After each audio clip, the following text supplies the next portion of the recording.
Hello and welcome to the Listening Post's unboxing channel on YouTube. Today it's with great pride I'm unboxing Q Acoustics' brand new mid-sized bookshelf speaker, the Q3030i. Q Acoustics is renowned for pretty much totally owning the budget speaker market internationally. Rave reviews, consumer reviews, industry reviews, customers, all of those things love the brand and their performance for their price. They've done a 10 little compact bookshelf speaker, a 20 sort of standard sized, and now this larger mid-sized bookshelf speaker, the 3030. There will be 3 colour options, white, black and walnut. And please hang around for some photographs and you'll see some close-ups of these as far as their fit and finish. Okay, so firstly, packaging. Very muted, mostly brown obviously, with a whitewash of information associated with manufacturing and model number.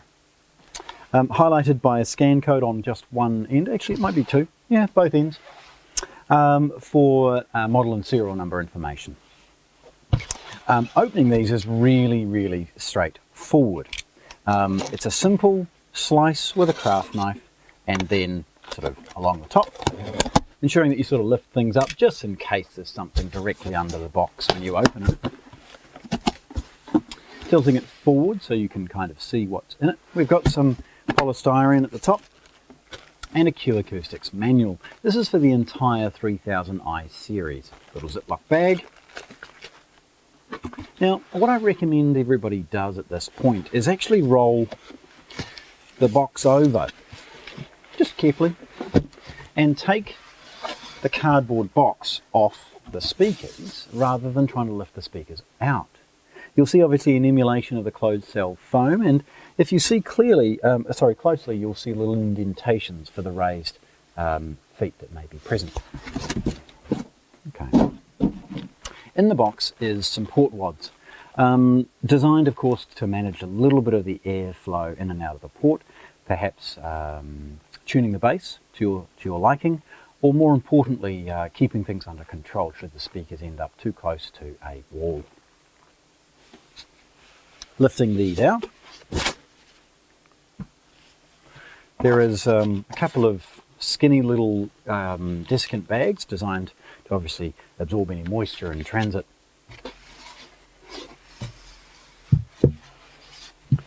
There's the other side of the closed cell foam and the speaker in its protective bag. You'll see here a little bit of a warning, and this is something to be kind of careful of. It's important when you pull the speaker out, don't grip it at the back, because there is a greater than average chance that you may damage the tweeter. It's a soft dome tweeter and we want to avoid any damage of your new investment. Nevertheless, putting one of these aside, we'll concentrate on just one, as obviously they're identical. There's no elegant way really of opening them at this point. This big sticky warning label, you nick it and tear it, it's not like a bit of tape that's going to cleanly nick. There's always some tabs or tears indicating that the speaker has been opened.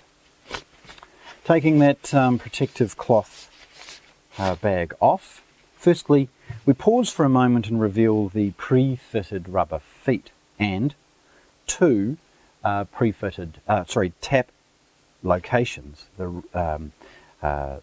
These 2 are designed for the matched 3030 stand, and the rear one can actually be used for Q Acoustics as wall bracket. And it's wonderful to see that these are pre-tapped, giving a really nuggety, really solid way of attaching this to a wall bracket or the stand that can complement it.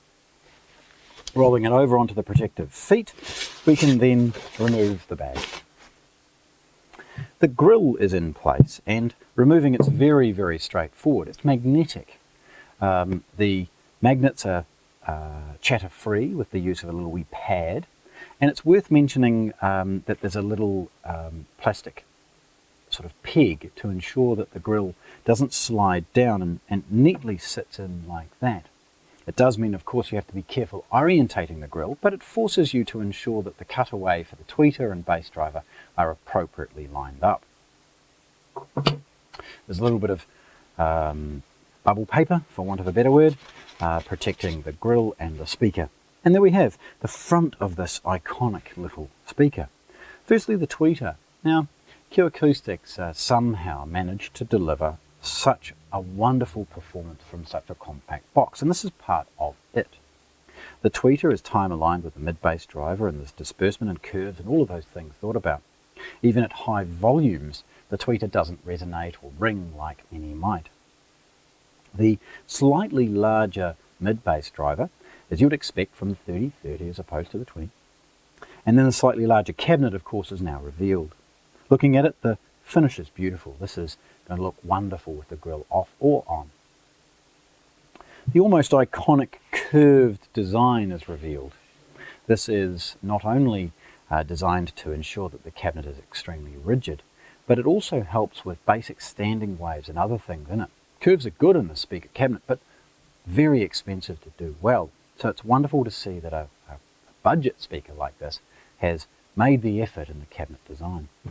Looking at it, you will see that this is a relatively deep bookshelf speaker. Certainly don't expect this speaker to sit in some little compact shelf. It's bigger. It's designed to be. If you need a smaller one, the 3010s exist for a reason. This is designed to give you that mid-size and mid-performance between a small bookshelf and a floor-standing speaker. Looking at the back, you see again a little bit more of a design element. There's an emulation of the model number and information in a circle around the port, including the emulation of the product's serial number. The port is brilliantly placed and designed to manage as best as it possibly can the airflow from the main drive unit. Beneath the port are the I-series signature binding posts, designed to be as compact as possible. And you please hang around for some close-up photographs where I'll take some close-up of this to ensure that you can see. They're designed to function as best as they can as far as a 5-way binding post, accepting bananas, bare wires and spades, but also very compact. So if you're forced to, this could sit neatly up against a wall or something like that. The binding posts have a lovely fit and finish, and for the price, this binding post is brilliant. Looking at it again from the side, you see again it's not compact. And then at the front, we revisit some of those iconic features, including its logo. So, there we have it. Q Acoustics' brand new 3030 bookshelf speaker. It's not compact. It's not designed to be. It's designed to sit brilliantly in that mid-size between some of their more compact speakers and their floor standers, and deliver a mid-sized performance from a relatively compact box. So there we have it. The Q Acoustics 3030i bookshelf speaker. Unboxed here at the Listening Post in Christchurch, New Zealand. Thanks for watching. If you want to see more, subscribe to our channel.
Oh, by the way, beer review.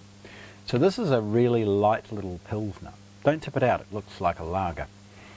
Sorry, tip it into a glass, it looks like a lager. Again, cans, aluminium recycling, all of those good things. And my kids come in and crush them and take them to the metal recyclers and get some pocket money. Bony face, bone face, bone face. Lower Hutt, brewed in Lower